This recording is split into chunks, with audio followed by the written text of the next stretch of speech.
The Cantina crew prepare for the final novel in the High Republic Initiative by holding council and discussing the entirety of the High Republic narrative thus far. Next week, the team will review the final 4 issues of the High Republic Adventures comics and give their first impressions of Trials of the Jedi before a final review the following week. Let's go.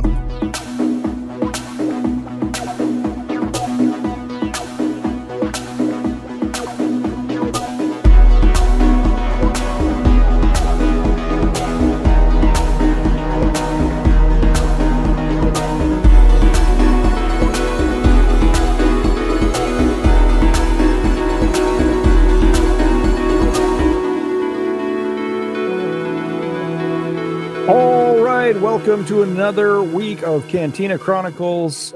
We are a weekly Cantina crawl across the Star Wars galaxy where we have delightful discourse about all things Star Wars, including news, notes, and theory, synthesizing all media. We contextualize your canon. We are your landing pad for all things Star Wars. Grab a seat and let's chop it up. Grant and Adam, how you guys doing? Sagrona? Chop it up like with a lightsaber. I love it. Yeah.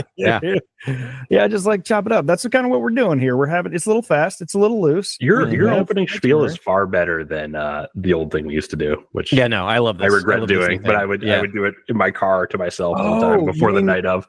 You mean that hack Grex Kondak that we used to pay to like do our good riddance? Yes. I first of all I disagree. I miss old Grex. That guy. So he owes me money, by the way. It's a shame he decided to stick with the network after we got fired. The turncoat. Yeah.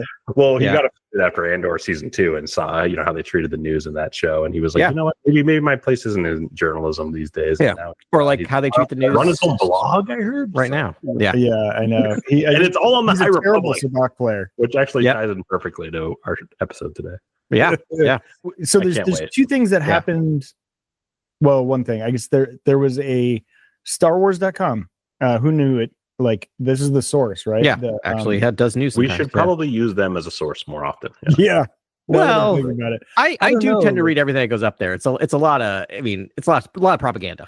It's like here's the thing that you read 700 clickbait articles about. Yes, but here's it officially and surmised in a very laconic way. Yeah, I mean, I love reading Star Wars bonghit.net, but maybe they're not as accurate as they could be.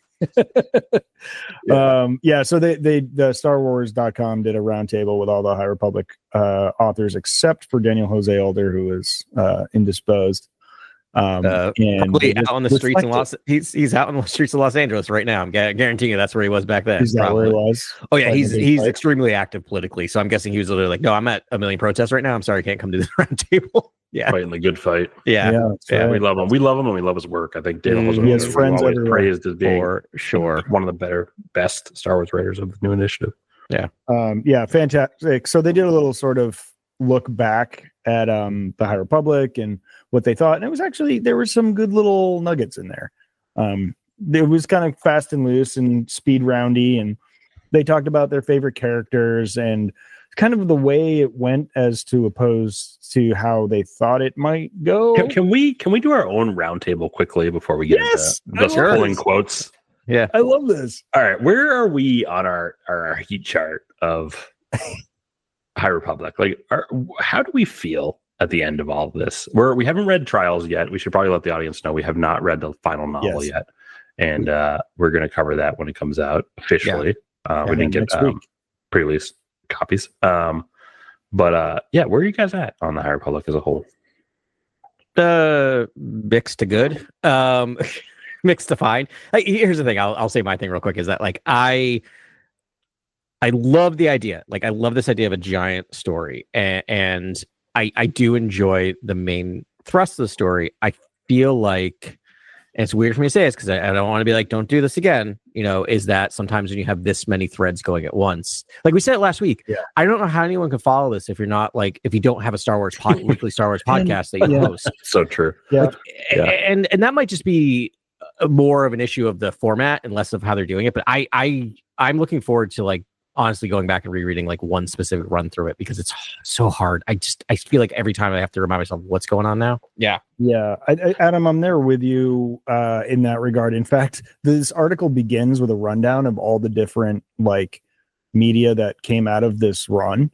Yeah. And I was looking and I was like, I did. I'm like, what are the other 2 audiobooks? Like, Right? How do we, so it's like there's 3 of us. We have a podcast. We do work. We do homework for this. This is I know it sounds loose, but like we are like actively gathering everything. We have a spreadsheet. We talked about starting an entirely new podcast where we would just stay incredibly loose and keep it easy and keep it simple, but we had to cross our T's and dot our I's and read all these things, and we did the work, and we went in, and we still missed so much. Like when one of the authors says this is their favorite character, and I'm like, oh right, that was a character that we read about at one point. I totally forgot. There's a Zoraida Cordova book that's fantastic that I feel like is disconnected from everything else, and I loved it, but I completely forget the name of the book. Forgot it existed. And everything about that book. I loved reading that book. Yes, and it's like it's so funny to read some of that stuff and be like, oh yeah, that happened, but this epic happened off to the side, and I loved it, but I totally forgot. And now that they reminded because it's like the human brain cannot like handle the cognitive load to like discern between eras, between novels, between authors, and then the characters that cross over. Like you just can't. And even like in this article, the authors were saying they can't keep track of it all. Like just try this the storm wall. They're like, who's on what side of the storm wall? Like they couldn't even figure it out. But anyways, let me just give my heat check on that. Sure, I was just wanted to follow back on it. But I would say, initially as this was building, amazing character development, generally fantastic stories about really interesting characters in a cool time. But heartbreaking and like gut wrenching in a good way. Like it was by design. Yeah. Because just so many of my favorite characters just got offed.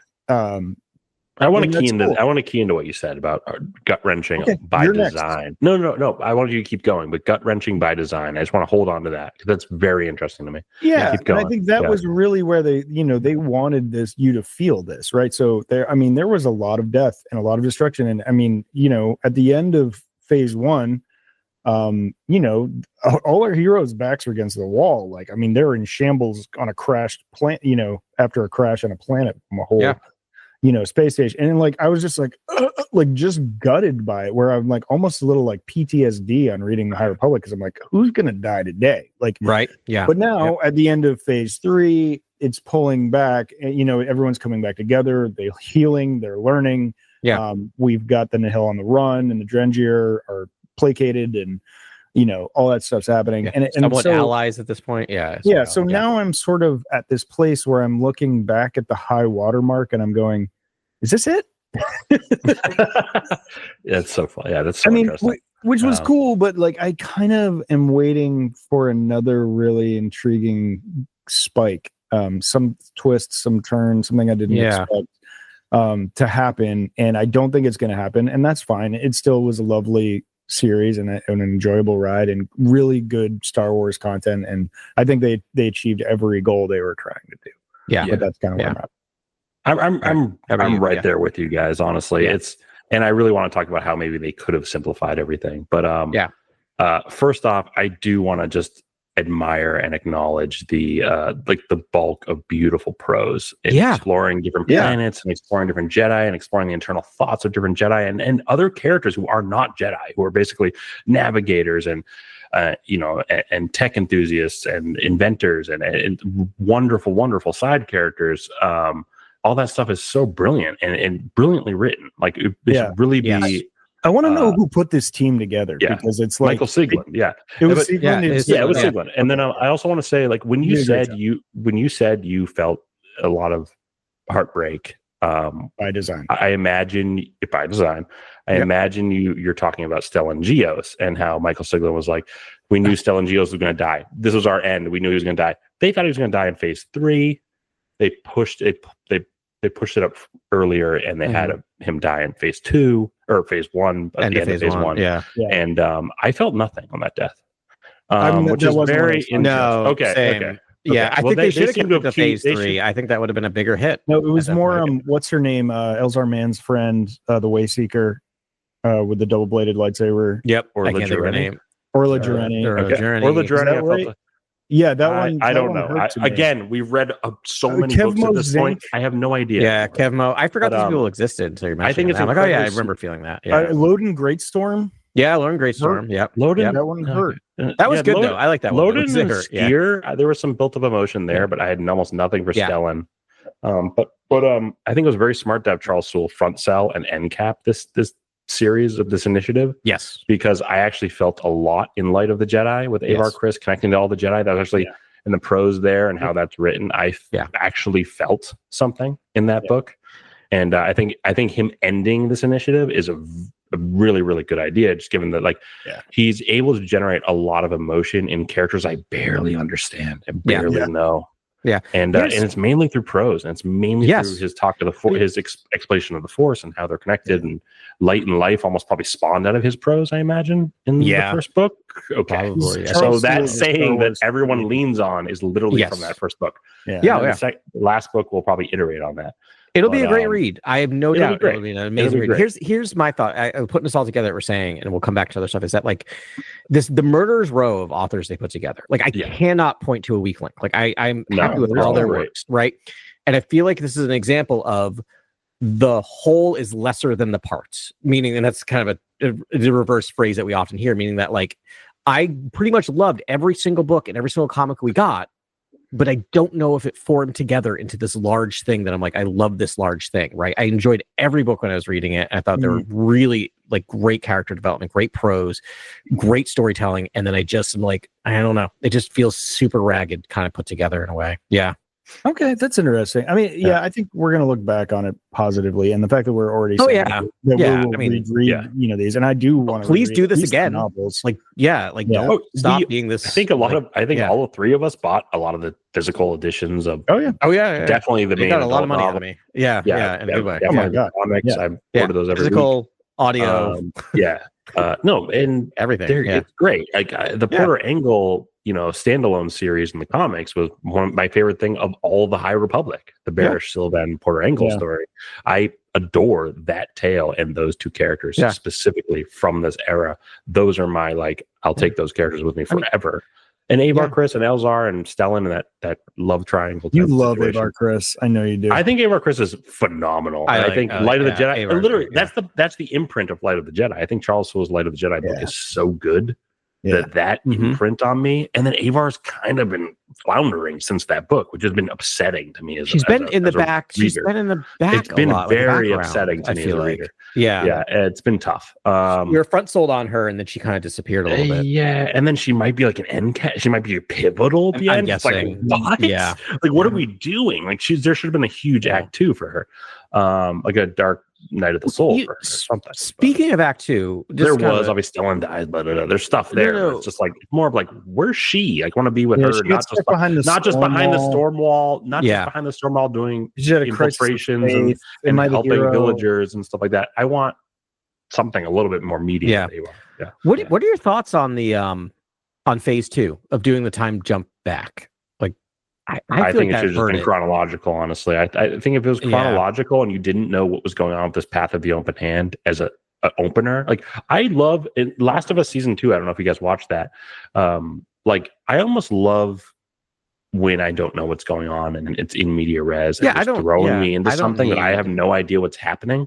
To me, when I go back and look at the Path of the Open Hand in phase 2, I know this leads to the Nihil.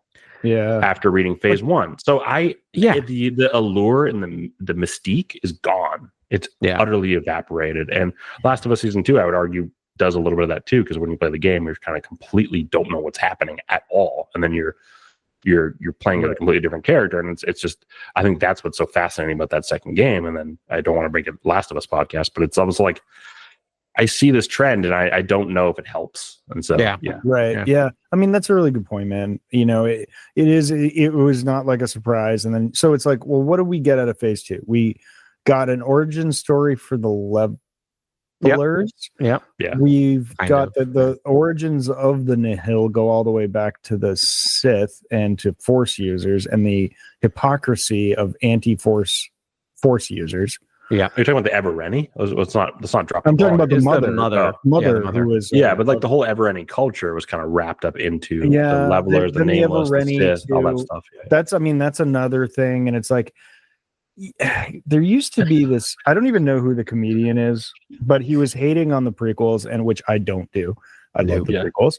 Yep. But what he was saying was like, oh, hey, like he made a metaphor for like, oh, like all the clones, that was Boba Fett's father, and blah, blah, blah, like everything connected back. He was like making a joke about how everything had like. I'm actually astonished by that creative choice to this day. I actually think it's one of the most interesting creative decisions ever. Fascinating. And like, oh, and it's so interesting. But like his analogy was like, oh, do you want some ice cream? Here's some rock salt. Like it's like, you want the ice cream, you don't want the ingredients to the ice cream.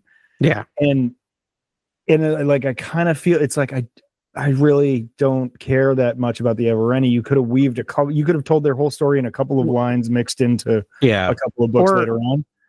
I had the thought when I was thinking, kind of like reflecting back on this week, is just like, what if you did 3 phases, all chronological order, and then in each phase there was one prequel book. There's one book that jumped back to tell a story, right? Like, and sprinkle it in, which I would have loved that to be like, here's a book that tells you about the Evereni. Here's a book that tells you about the Levelers. Like just something like, so it's not a momentum killer. Yeah, if anything, it was more confusing because I'm like, so you've already had a Jedi killed by a Leveler and you don't know what these things are and you're not prepared at all to deal with them? Yeah, very strange. That's a little confusing. But I don't want to like hate on this stuff because Phase 2 was an awesome ride and that's I love all the books. I'm looking forward to. You get the Baron Bulin origin story. Mm-hmm. You get there's another Jedi that was there. Yeah. Well, it's so great. Phase 2 was actually one of my. I think I love the story. It's really good. Great characters. I'm a Light of the Jedi Phase 1 super fan. I love the Kevin Scott book. What's the Attack on Valo book called? That's like literally that's the second novel. Is that right? Yeah. That is so good. Dude, you can't make me name I know. I can't. It's like Fall of the Jedi. I don't know what it's called. I need a list in front of me. The naming convention. Okay, those two. The adult novels have been great so far, so we can't complain as far as the like highest tier prose that they've been dropping on us because that's been fantastic. It's more that like I think they're trying to fit almost too much in. It's almost like the antagonists and obstacles for the Jedi are like 4-pronged. It's like the Nameless, the Drengir, the marking on Ro in the Nile, and the possibility of a Jedi falling to the dark side / Adolin Rel, a Jedi who is dark side. Yeah, it's like so it's 4-pronged. It's too many. It's too many directions for the audience to have concerns about, especially when everything is crossing over each other. Yeah. It's almost you made the Nameless abilities. You put the Nameless abilities into a humanoid character. Mm-hmm. That's fascinating. It's not a Sith. It's a Force drain. It's someone who sucks the Force out of people. It negates the Force. Like to do something where it maybe combine a couple of these ideas, I think could have been a far more simplified and elegant version. They almost got to you with the Bulin experiments. Like, what are those things called? Right, the Twisted Jedi that kind of like. And I'm like, and then when they introduced it, I'm like, why are we doing this now with like a book and a half left? I'm like, this is great. Oh, doesn't like too late. Like, and Adam, I think you said earlier, you were like, why don't they just use droids against the Nameless? And I was thinking to myself, man, if they had done that and built that out across all 3 of these novels, it could have been a really beautiful poetic sort of reflection of what the prequels were and the droid army. You could even have the Nemoidians do it, like, and that it's like the first battle droid. It could be like the Mark 1. Yeah. It could be the Mark 1, and the droid and the Jedi are like, we're never do that again because we felt the death, the loss of life. We felt the loss of life in this event, and it's devastating for us. And so. Never again with the droids. We'll just chalk them up like butter, like how George wants.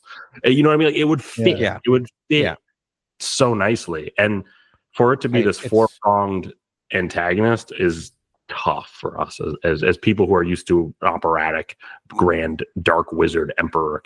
We're used to very simple things in Star Wars. Very elegant, elemental. Foundational, fundamental things in Star Wars. It's almost like religion. It's like there's one thing, the villain. It's like to have it be split, bifurcated. It is interesting, in that way, right? Because it just feels like this is the worst part, like the worst era of the Jedi in a long time, just because like a lot of things converged in one time. So many things, and like unless you have a Sith reveal at the end of this whole book, going like. Yes, like I made sure all these things were converging at the same time. Right. I'm just now like so dumb luck. Like, you know what I mean? Like will the Force? I'm like, it's so weird that that's almost the one thing. That's almost like the watermark that you hope to the the bar that you hope that they can clear, because you're like, why did this confluence of negative things happen to the Jedi? Like, that just doesn't feel organic. It feels like it was all part of a plan, possibly. And because like the Drengier being released was kind of an accident, but then it just accidentally dovetailed into like the Nihil being able to control the Drengier, right? And then, like, and and control the Blight a little, and control the Levelers, and like suddenly they do, Marchion. Even the end of these books, even Trials of the Jedi, it's basically, its premise is we have to now solve not just the Blight, but the Nihil. It's the Nihil and the Blight are a tied villain. And I'm like, one of those is pretty good, like just on its own. Like, and if you make it just devastating, I think it's fine. It's to have just one thing. Also, just good. Well, thank you. I have two minds that are I'm of two minds that negate each other. It's a paradoxical brain. But like on the one side, Grant, everything you said about like, Star Wars is myth, and Star Wars is like this monomyth, and it's this epic operatic, adventure. But on the other hand, I like seeing good for the good of like the longevity of Star Wars. You need to let good artists cook. And I think the High Republic is, Sieglin brought together these amazing, like Adam said, a murderer's row of authors, and let them cook. And they he let them make Star Wars their own, and they know all the pillars of Star Wars. They know like what makes a Star Wars, and and they pushed it in this direction. And they said, you know what, punk rock Viking, Nihil seemed awesome. Like, and it is. And they wanted dinosaurs, and they wanted monsters, and they wanted like all these other things, and they were just like, we're gonna put this all in there. And then the character development, second to none. I mean, the fact that they made dozens of Jedi, all like unique and memorable. Agreed. Is a triumph. That's why I wanted to start with that. I wanted to start with that acknowledgement. Honestly, it was just like the level of detail that they provide for each new character is astounding. And you can basically read like 7 comics and a book and another, young reader thing about a character you like. Like, there's so much on one character that builds that character out. Really, we're able to do a draft right in this era, and like not struggle to find people that we wanted. Oh man, I kind of want to do another High Republic. We do. Maybe that's next. We do it. I love it. Yeah, because I love it so much. But Ben, to what you're saying, and like I agree with everything you're saying. I think like, yes, like these are brilliant writers, and anything that they put on paper in terms of in creating any worlds in Star Wars is always good. Like, and I always want to read it. I will anything Claudia Gray does, I want to read it. Like, it's just, she's so brilliant at sort of building out a world and building out characters. At the same time, I do feel like we may have ordered like 4 entrees instead of 1, and no one. I don't want to. That's all I'm saying. All I'm saying is I don't have enough appetite to eat all 4 dishes. It's like, and I feel like I don't know if this is the plan, but like I got a lot in front of me, and I don't know what to focus on. And I think that's what we're all kind of saying in a lot of ways. It's like, where do we focus?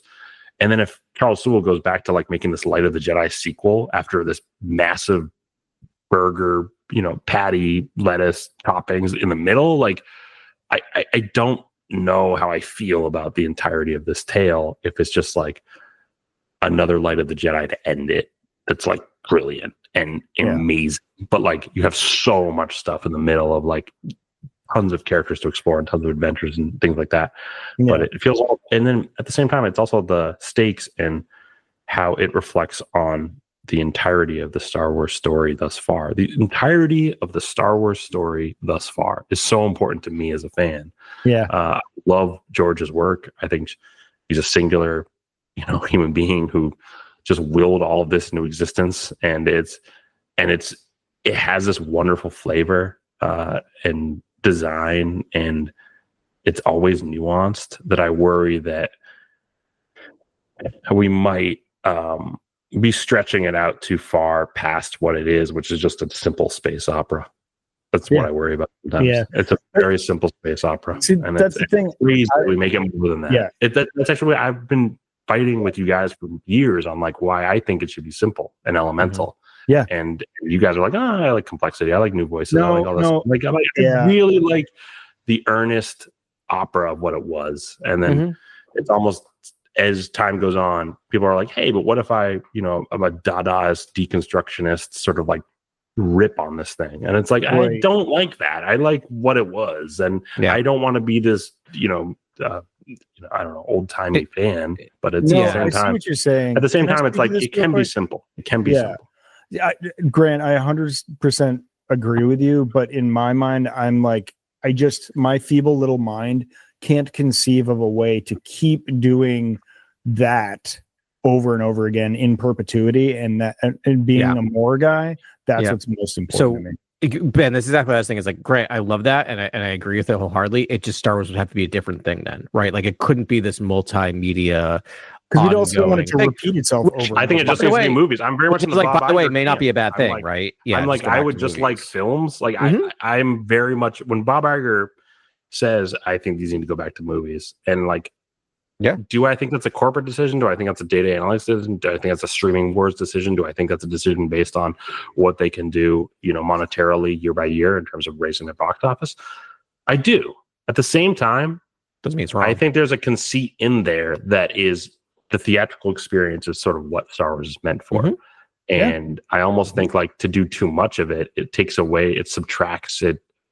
There's makes it less special. Like it does. I mean, that's just you're right, man. And there's something there that just missing. Bob Iger like and I have no alignments with Bob Iger other than that one. Other than that, but like I have none. Like it is wise. Like it is. It does signal that it's not just money driven. He's like, well, you know what, Star Wars is this, and that's a bold thing to say, and it's correct. It's the ultimate blockbuster. It may not be the first blockbuster as argued by cinemaphiles, but it's like it is the ultimate blockbuster in my opinion. Yeah. Star Wars was a rad movie. It's like the ultimate. It's like the first blockbuster series in a lot of ways. That like that summer blockbuster, because you had Jaws, but Jaws was a one-off. And we just watched the Spaceballs trailer, and it's like riffing on the idea that Star Wars is the biggest movie ever, essentially. Yeah. Side note: the most exciting thing about that is they got Rick Moranis back, who's coming out of retirement. I'm very excited. He's coming out of retirement for that.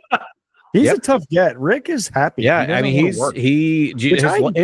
story is fascinating and sad and kind of. I think the last story I heard about him was just so sad, and I was his wife passed away, but he retired to be a dad, and now his kids are grown on the streets of New York for no reason. I forgot about that one. It was so upsetting to me. Yeah, randomly assaulted. Yeah, so he needs to come back in Spaceballs. He needs to be huge. Yeah.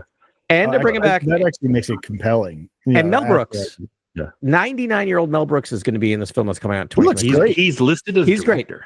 They have shot his scenes already. Yes, I would assume, because if not, Yogurt's he's in it. It's his first time acting in 20 some odd years, and he's great. Like, he's still got it. If you see him in interviews, he's still whip smart. He's still really there. But I'm like, he looks great. I want to look like that. Shot those scenes. If you're announcing that 99-year-old's in your movie, those scenes have to be in the can, because you're really taking a risk of saying this is definitely happening. You're cursing that man. I feel like if you have scenes to do, your body won't quit. It'll be like, no. I hope it might be the thing that's stay alive. Live. Yeah, exactly. Yeah, exactly. That's will to live stuff.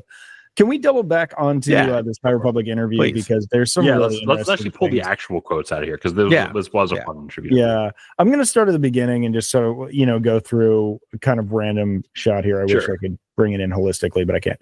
The first thing is like they immediately start talking about Lorna D, and they're like, oh, she was a minor character, but just people loved her so much that we had to keep putting Lorna D. Well, that's exactly what I said, Adam, was who are these people? Yeah. And are you sure they're people and not Russian? Sure, it's not just yourself. So like you like the character you created. You're talking about Kevin Scott, I think, specifically. Claudia Gray mentioned it first. There's two of them. Oh, both of them. Yeah. Oh, yeah. I had obviously had no idea Lorna was going to be such a big part of my storytelling.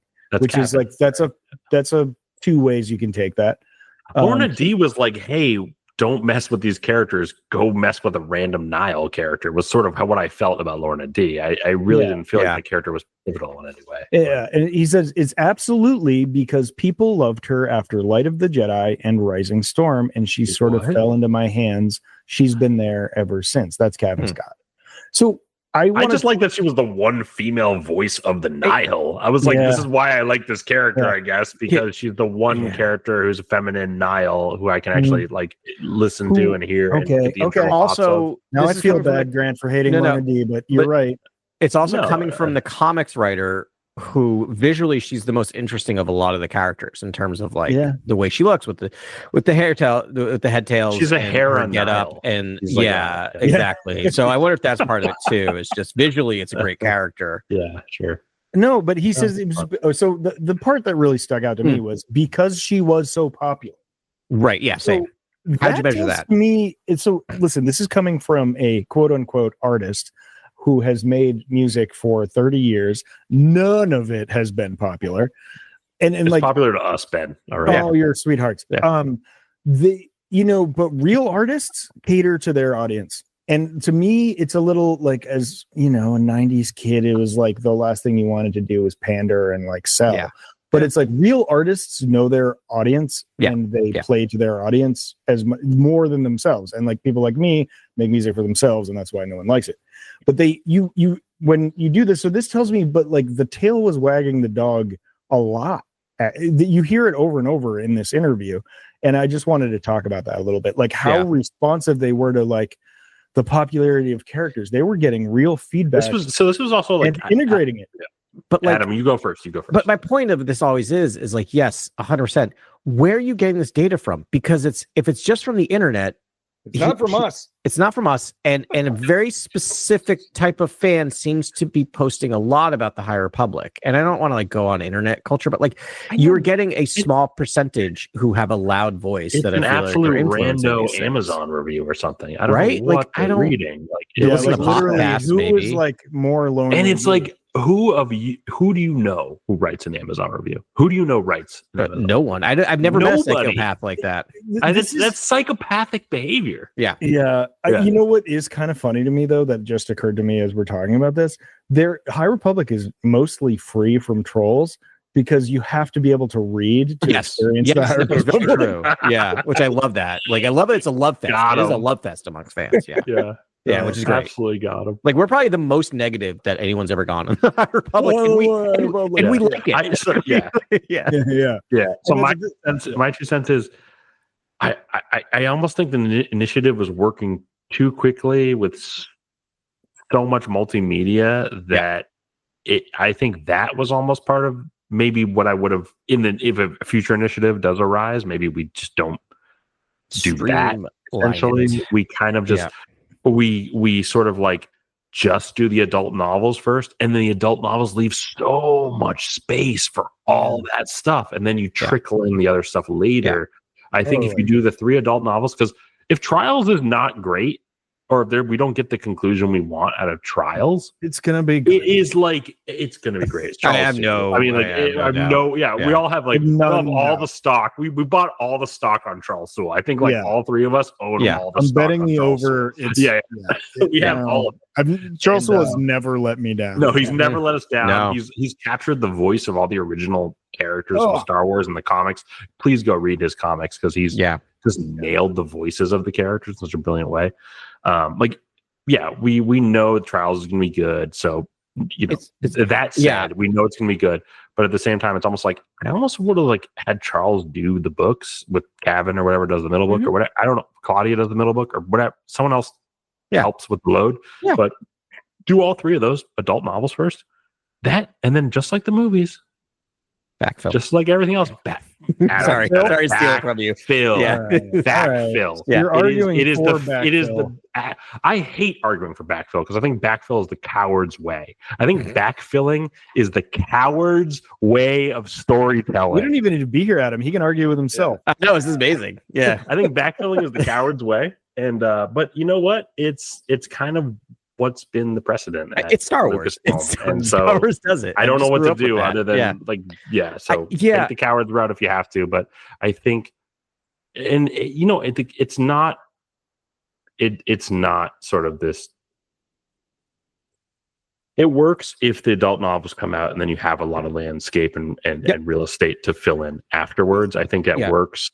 It seems to be I think slow backfilling is actually incredibly powerful. I think quickly retconning like things that happen in certain things and backfilling things quickly right afterwards, like a year after something happens, and then you start backfilling. It's like, oh wow, that really should have been said in the movie, or that's really been explored there.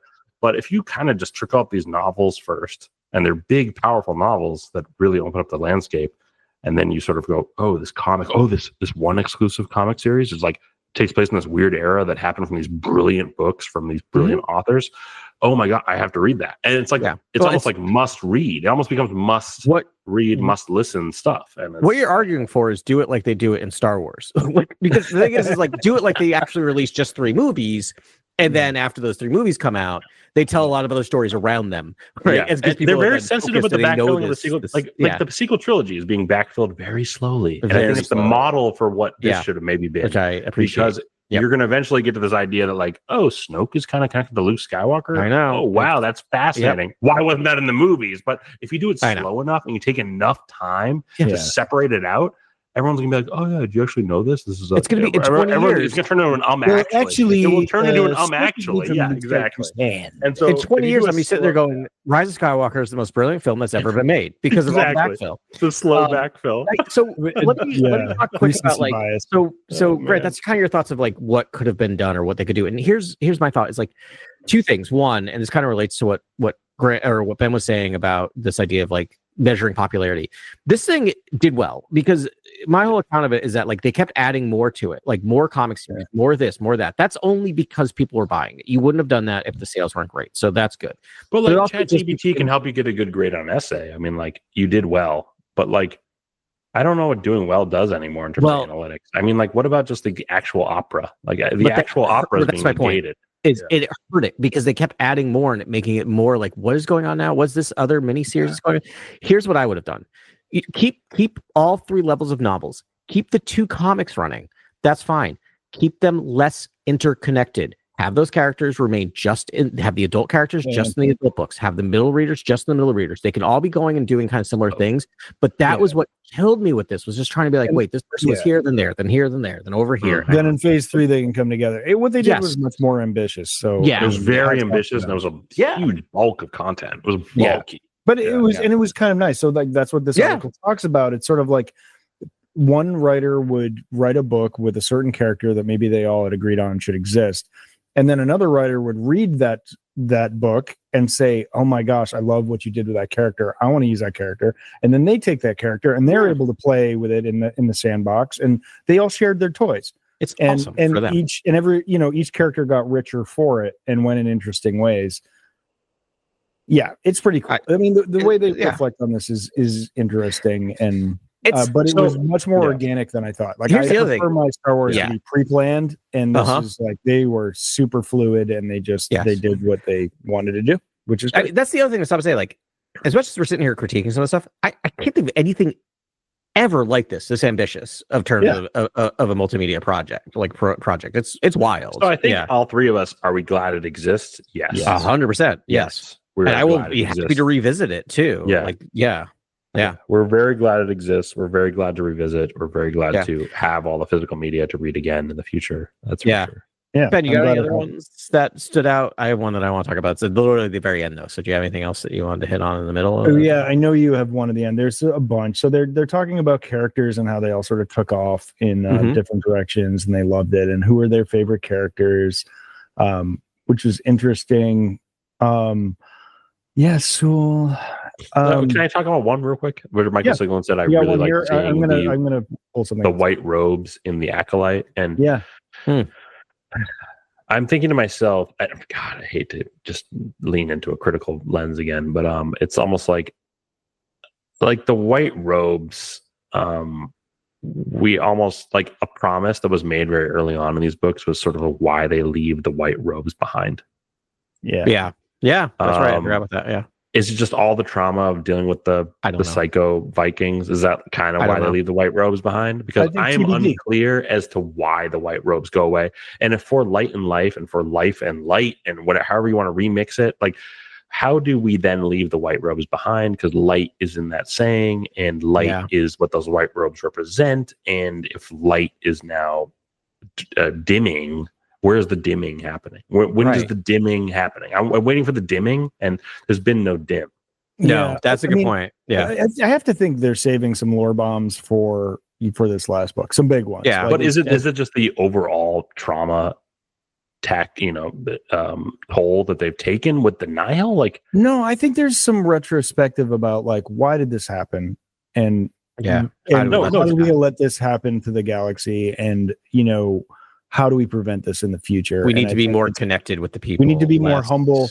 We Yeah. we need to connect with the living force more, even though it just seems they're I already think so. What complaining you're about having talking to about is deal a with really great message, right? Because that message Yeah. almost corresponds with our day and age, which Yeah. is like, hey, how about you don't act like a sort of like moral supremacist, right? Yeah. And you don't like a moral supremacist is actually the death of civilization, because even if you live in a cul-de-sac with a bunch of morally upstanding human beings, one person in that cul-de-sac is a bad person, and secretly. Yes, I feel attacked. You have to understand, right? And I so literally live in a cul-de-sac with right.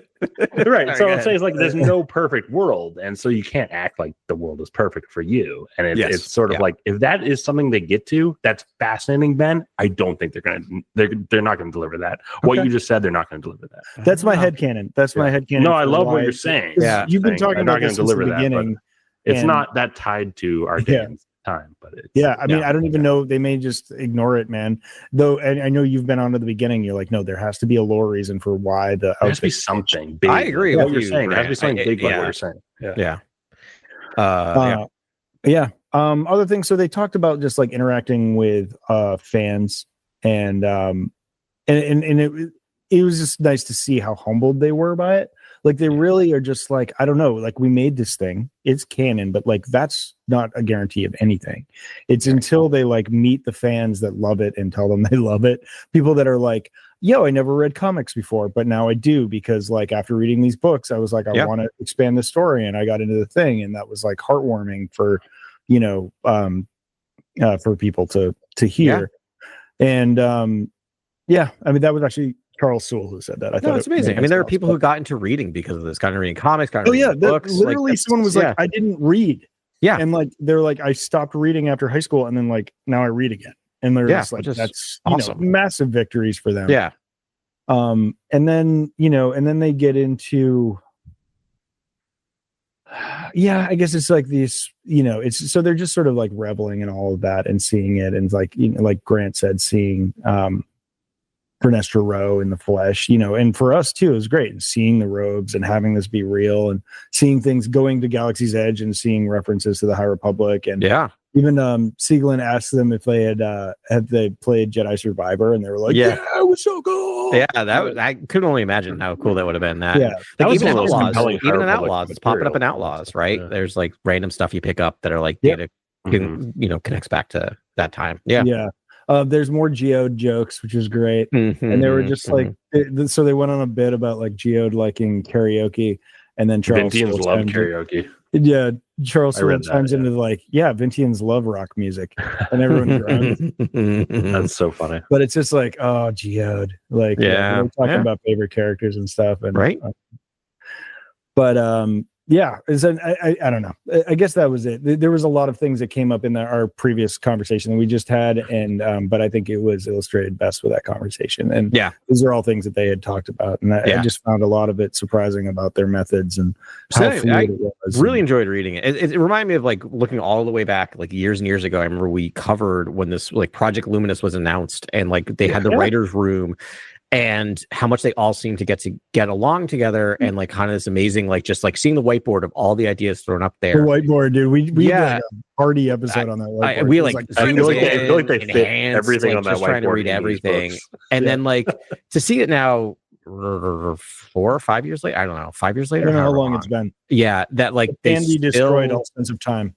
Right, I know, and but they still seem to get along really well, close together, and that they're having fun, and that they realized that dream, like that writer's room, like was super ambitious, and I think everything on that whiteboard came to fruition. Can we just like, talk it's about amazing the to get work to this point that they accomplished? Like, it's astounding that all of them wrote like 4 to 5 books each. Well, like, are you kidding me? I'm 139 comics novels in my life. Like, that's insane. Like 25 novels. Insane. 25. That's 22 short stories, 139 comic book issues, 6 original manga graphic novels. Would you again? I don't know what two of those are. 5 audio originals. Don't know what one of those are. And in 4 years, that's what they said. This is our best defined years. That's era of Star Wars. I think you can know more about Star Wars, the Star Wars galaxy, in learning about the High Republic era than any other era. Given that you're seeing so many different slivers of life across the galaxy. Yeah. No, it's interesting. And the thing I want to talk about is at the very end, this is kind of the thing that we've been talking about, is like, so what's next, right? Like, it's just like you create this entire world, and I mean, this feels very like, you know, performative, but like Star Wars asks us, like, this is the end, is this the end? And Michael Sticklin says, like, no, it absolutely is not the last time you'll see the High Republic era. It's the end of this particular story, but it's definitely not the end of the era. And we absolutely have more plans for other stories. I wouldn't say it's phase 4, but you could say it's sort of phase more. Yeah. MOAR.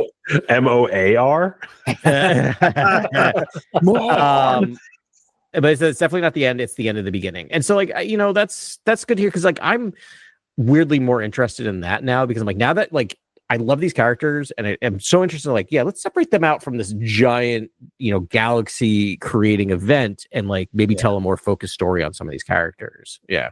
Yeah, because I think Wayseeker is sort of a first taste of maybe what that might look like in terms of like, hey, here's a Vernestra. Have you guys started reading it yet? I haven't yet. No, I'm excited. Yeah, it's so good. It's so good. Yeah, is it just Ireland? Yeah. Yeah, which is, I mean, I can't wait. She's so good. Yeah, she has written some of my favorite stories. Yeah, dude, did she do the Red Blade? Was that her? No, that was Delilah. Oh, that's Delilah Dawson, right? That's Dawson.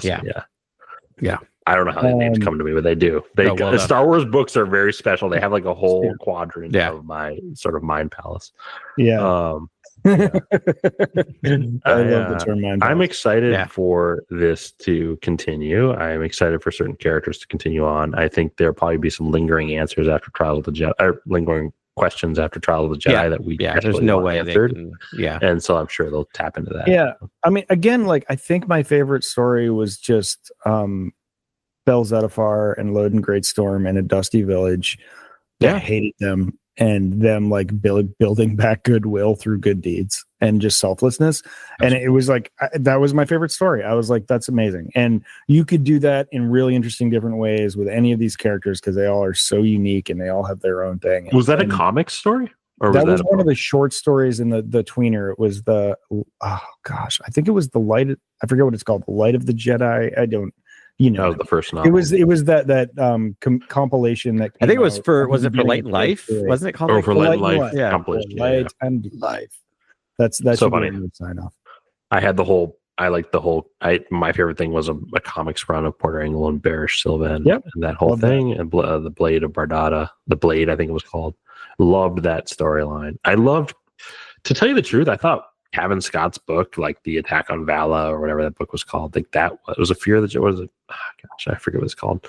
That book was actually cool. That was actually as much as I loved Light of the Jedi, I kind of had all the hyperspace disaster stuff had kind of been shown to me before the book came out, and so there was little effect in terms of like that being high stakes. But the attack on the fair on Vala with Kevin Scott in that book, Ty Yorick and Elzar Mann in that book. Elzar Mann in that second novel was my favorite writing in all of this. I think all three novels, of the series so far. That was my favorite bit of storytelling. Was just every Elzar Mann moment.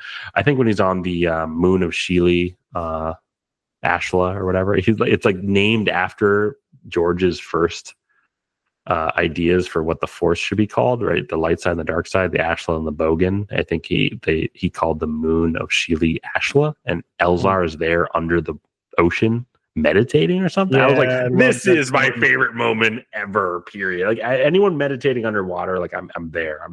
Yeah.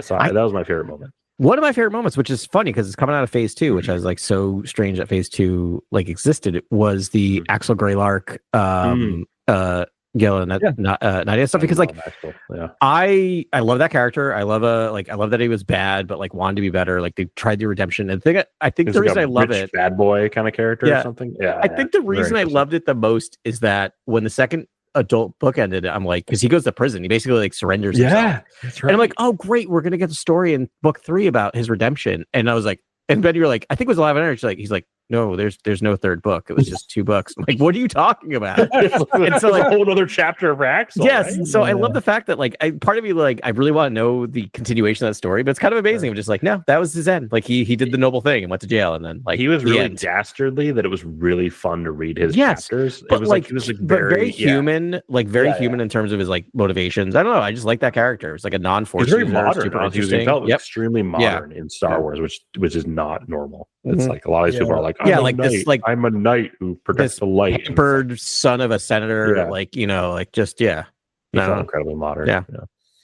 Grant, it was a Rising Storm by Calvin Stott. I love that book. Yeah, it's really, really good. Really like that book. I think it brings in Ty York and Elzar in such a brilliant way into the story.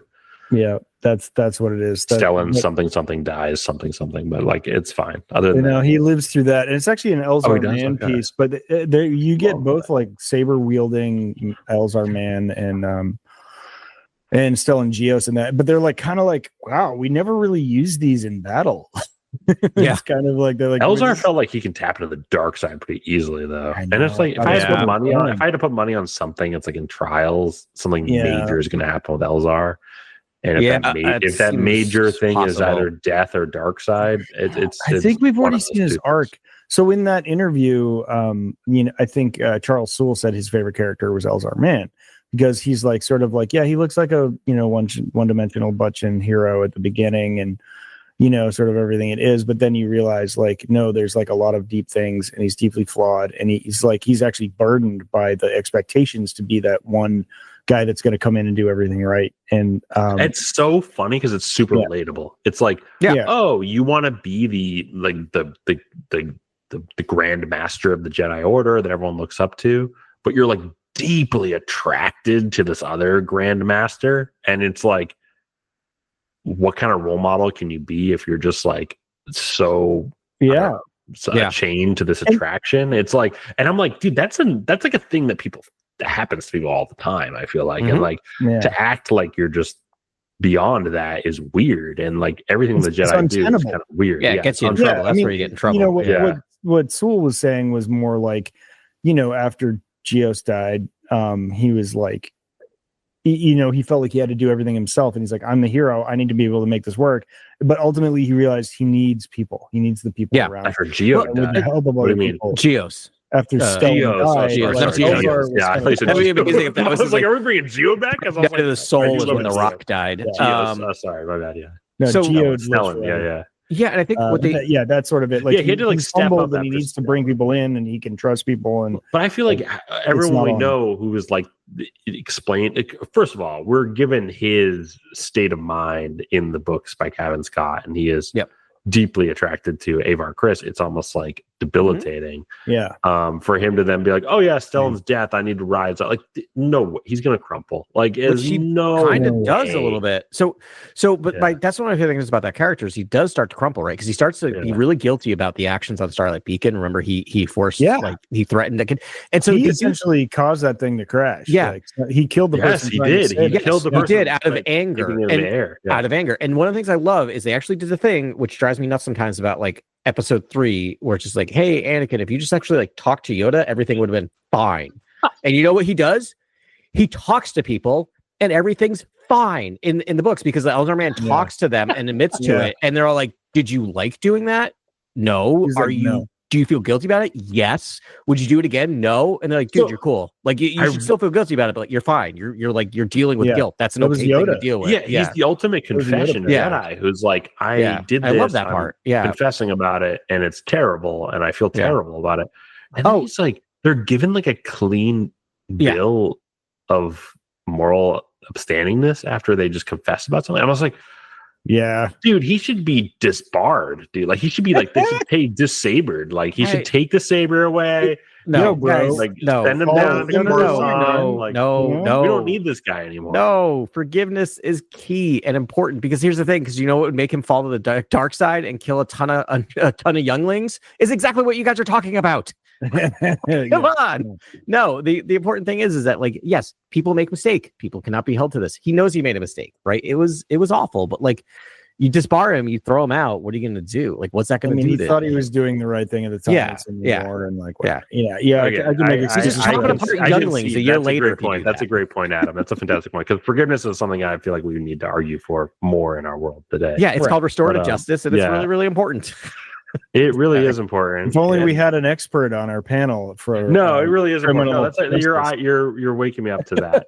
It just is the most powerful thing. It just feels like he almost like you're saying maybe he did one thing wrong. I'm like, I feel like he multiple things wrong, and he keeps being like, hey, you know what? I had really bad thoughts about this. Like, is that all right? It's like, yeah, that's okay, but you're an adult, and you should be able to like process this, filter this, and solve this yourself, and maybe bearish vow yourself out of this whole situation, because it's like maybe you should do your own thing to remove yourself from this. There's more penance you could pay. More. No, I don't want him to pay anything. I just want him to be like, oh, if you really think you did something bad there's a thing called the bearish vow. Yeah, they've set it up already. You can do it. You can come back. You can go. Who was the guy in the Acolyte who went into like coma and like for like 5 years? His name's like Garrett or Ormond or something. I think it's Bill. Clerk of Turn. That's something I can't. I forgot that. Ormond Lannister. I don't know. Didn't he have like a really bad beard too? Really bad. A really bad beard. But just like, dude, he felt bad about what he did. And like, I'm gonna go live in stasis for a while. Like, there's things that a Jedi monk you'd think would do. Yeah. Rather than just keep confessing and keep getting off. Well, the galaxy needed him. He knew that's the thing. You're in the middle of a war. He's grown. Yeah. Maybe that forgiveness and maybe that ability to stay as a Jedi is going to be very crucial to Trials. I was going to say, Greg, you might be do something very important. You might be getting into what's going to happen in this book, right? Like there's still more to be told about him with this idea, right? Like it's not like I'll leave it there because that's probably what's going to happen. Honestly, I don't know. It's going to be like because he's a interesting, Jedi, because he's still maintaining this Jedi ship. It's or Grant. Or I'll be dead right, and they'd be like, "Wow, this guy was a huge problem in this. we should have caught this earlier." All right, I'm going to say two things. So one of my favorite parts of High Republic was when Elzar kind of tapped into the dark side, and he was riding a dragon, and he threw a building at a starship. I forgot about it. Total Jedi thing to do, by the way. Don't worry about it. Yeah, ride dragon, go to the dark side. Yeah. Throw a building at a starship and take. He was the ultimate power fantasy that a lot of people ridicule Star Wars fans for having. They're like, "Oh, I want this crazy thing to happen. I want to ride a dragon and throw a spaceship into a building, or whatever." It's like, dude, this guy does this stuff, but it's like you have to deal with the ramifications. And he gets off free and clear every single time. Like, people are just like, "Oh, that's bad. That's terrible. That happened." I'm like, but he never explains to what degree he grew. He says he never explains to what degree he felt the dark side or he did this. So he keeps a few things under wraps. Throw a building at a starship degree. That's like its own tier. Can we have our power fantasies in Star Wars? Thank you. Jeez. Oh my gosh. So the second part of that though, this is just I'm not saying it's going to happen. I'm saying it could happen. Yeah, I think is that Avar Chris. So they're both part of the Luminous Nine, Avar Chris and Elzar Man. Marchion Ro pulls some cheap trick and kills Avar Chris. Elzar Man turns into a human wood chipper. And just taps into the dark side and just ends the conflict, but he's there. He's like I'm dark side fiend. And he's like, I gotta go. Can I put my or they just chop him down? No, or they kill him. But I don't think you can kill all. I'm gonna place my money line with you in that. I think maybe Avar does her like network effects for stuff that she does, right? Like she does that, but it kills her because it's like, I'm gonna end the blight. I'm gonna turn all these things passive. I'm gonna fix everything, but it kills her. Yeah. And I think, like you said, I think if Avar dies, what happens to Elzar Man, who is, again, if they built up anything, they've built up this dependency on Avar that Elzar has. He needs to see her walk through the doorway. Like he needs to see her once every galactic cycle. Like he needs to a standard cycle. He needs to see her. Without her, he is darkness. Yes. So that's the thing. If that